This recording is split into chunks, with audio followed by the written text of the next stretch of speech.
Chapter 18. "What's going on?"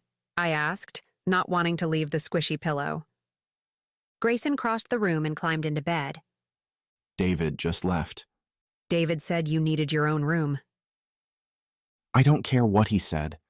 Nadia, sweetheart, I just want to be next to you and fall asleep with you in my arms. We've been through so much together over the few days we've known each other. Let me hold you. I turned to curl next to him. His arms brought me in closer. He was stripped down, except for a pair of boxer shorts. The touch of his skin flustered me. I didn't see how I was going to be able to sleep. Nadia, what are you wearing? I found a shirt in your drawer. I feel lettering. Are you wearing my jersey? Yes, why? He groaned. Nothing. Should I find something else? No, just remind me to keep my hands off of you. I'm confused. It's a guy thing. You aren't supposed to understand. Then explain it to me. No. You can't just say no. Yes, I can. Grayson, tell me or I'll have to find a different shirt to wear. I won't be able to fall asleep knowing there is something mysterious about what I'm wearing. There's nothing mysterious about it. You're wearing my name. That's it? I'm wearing your name? It's unbelievably sexy. I told you it's a guy thing. Maybe I should change. Don't you dare. You're the only woman who has ever worn the jersey. I'm happy you're the one to wear it. I settled back into his arms. I was too damn comfortable to leave the bed to change anyway. Good night, sweetheart, he said, kissing behind my ear. Even with Gus kidnapped and my skin tap dancing from Grayson's touch, I was able to fall into a deep sleep. I bolted up in bed. The room was pitch black. Grayson stirred next to me, tightening his arms around my waist, dragging me back to him. Are you okay? I had a nightmare about the damn scorpions. Grayson, I think I know what happened to the money. He propped himself up on his elbow. Huh? The tournament money. You never found it, right? No. He rubbed the sleep from his eyes. We never found it, and we can't see anyone walking off with it in the surveillance footage.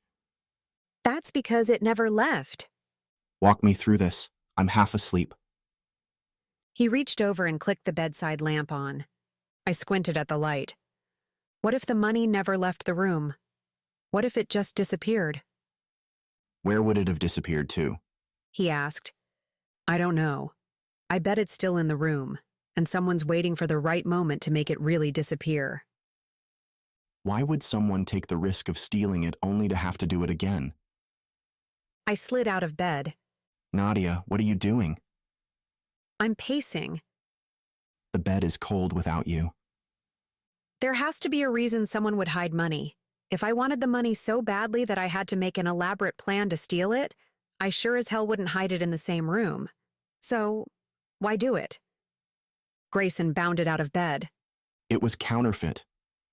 He grabbed me and kissed me so thoroughly I almost forgot why I was out of bed. That has to be it. They stole it because it was counterfeit. If Caleb got the money, their secret would be out. They didn't want the money for themselves. They wanted to get rid of the evidence. Grayson paced with me. We're so close to figuring this out. I need to get back to the casino. I'm coming with you. No, you're not. I can't risk Dagor seeing you. Grayson, I'm going, and that's final. Are you willing to risk Gus's life? I hesitated. His eyes softened as his lips pressed to my forehead. It's not that I don't want you to come. There are lives at stake. If you took a risk that didn't pan out, it would haunt you forever. Let's go back to bed. If the money is there, it will be there in the morning. But, Grayson, Bedtime, he said, tugging at my shirt. He coaxed me the rest of the way into bed with his promising lips. There's no way I can sleep. Who said anything about sleep? Is this a ploy to make me forget about the money? It won't work. This is a devious plan where you will sleep with me, with the jersey on. Do you think I would fall for such an obvious trap? That's why it's a devious plan. First, I'll relax you. Are you relaxed yet? No. Let me fix that.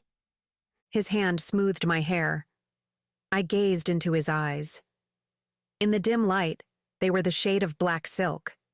His hands were as silky as his eyes. They roamed freely yet gently so as not to irritate my skin. His lips kissed as softly as butterfly wings, with each more tantalizing than the last. Step 2 of my plan, He whispered. is to keep you in suspense. His body was within a centimeter of mine. His energy radiated through me. He moved within the space, but never once touched me. It took all my strength not to pull him to me, to kiss him, to take him into me. His lips were near, so deliciously near. I moved to him. The closer I came, the farther he moved back. Step 3 of my plan is to make you want me so bad, nothing will keep you from having me. You're dreaming, I said, even though I was already there and waiting with bells on. Am I? I think I'm closer to achieving step 3 than you want to admit. I turned to climb out of bed. His arms shot out and captured me, pinning me so I was lying on my stomach. His hand slid my shirt up, exposing my back. My back arched with intense muscle contractions as he used the tip of his tongue to navigate his way down my back. As he continued his journey, my fingers curled into the sheets. He trailed to the back of my knee. I jumped at the sudden jolt his kiss caused. He moved to the other knee. I twisted to flip over before he could continue his quest. He grinned. Giving up so soon, I have more up my sleeve. I pushed him to his back, straddling him as I held on to the remaining threads of coherent thought. He settled under me, shifting so I was on top of his hard manhood. He pressed me down onto him, making me feel everything that was there and ready for me to take. I was at my breaking point. He was here for the taking. He was here for me now, but not in the future. Would I be able to walk away from this night? I'd grown close to him these last few days, close enough to be crushed by pain if he forgot about me. I can't disconnect sex and the man I'm having sex with. If I allowed him any closer, he could tear my heart to shreds. I scurried off of him and off the bed. Nadia, sweetheart, what's wrong? I shook my head. I can't do this, Grayson.